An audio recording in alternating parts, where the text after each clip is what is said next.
In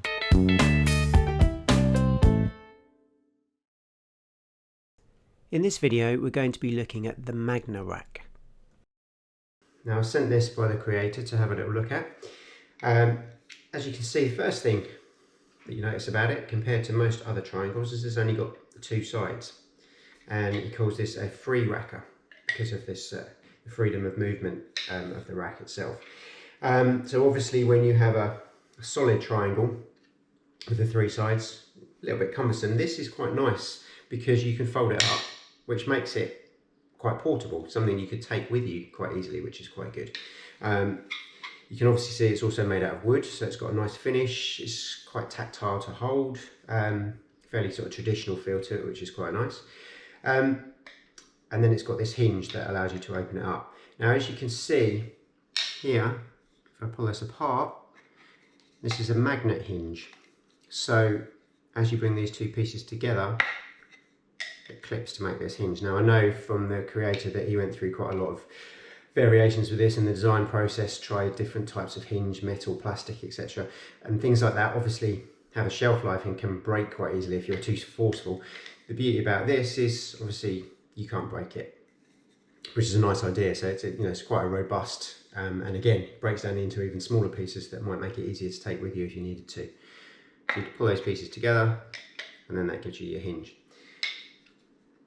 So the way that you use it, obviously because you've only got the two sides instead of the three, you can rack the balls up here, but you can also use the table, the side of the table as your third edge. So if you were put that against there, then you can rack the balls as you would do usually, and then slide it forward onto your spot. So I've got the spot marked out here, I've got a line on there as well. People have got different markings on the table. So you push them forward, push from the back, get your black over the spot, and then usually with a normal triangle you just push your fingers into the back. Obviously here we've got some movement here as well, so we push our fingers into the back, but we can squeeze those down, which pushes the whole thing together. So we push from the back and squeeze the sides in. We can see if I move backwards and forwards there, the balls are nicely locked together, so you get them nice and tight. And then when you're happy with that, you can just slide this forward, pull it apart if you need to. So as with a normal triangle, you'd be carefully trying to lift it up out of the way. This obviously you just move forward and there's no danger of moving the balls, which is great. You can see we've got a nice tight pack, everything's touching, so we should get a nice split of the balls, which is what we want to get consistent break every time. Now the other thing about this is obviously because it's got no back, it's not really limited by the size of the balls either. So if you've got a larger set of balls or smaller balls, they should still work with this. Even if they're hanging over the back here, you can get your hands in and give yourself a nice rack. Also, I obviously only play English pool, but if you were playing 9-ball pool, for example, you can rack the balls up in the same way.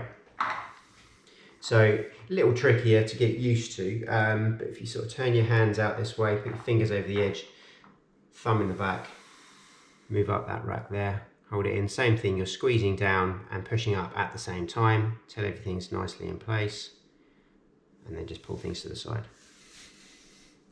So it works for different games as well, which is a nice idea. You're not limited by the shape of the triangle.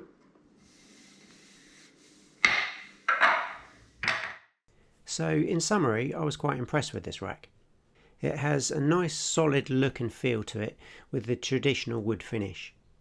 The fact that it folds together makes it portable and saves on space. It creates a nice tight rack and is easily removed after racking the balls.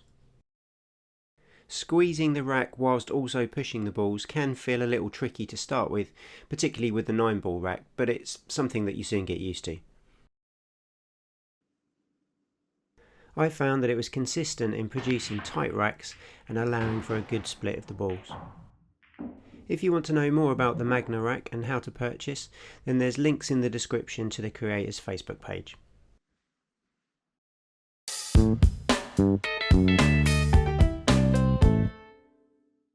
If you want to see more practice routines and pool tutorials, then please remember to subscribe.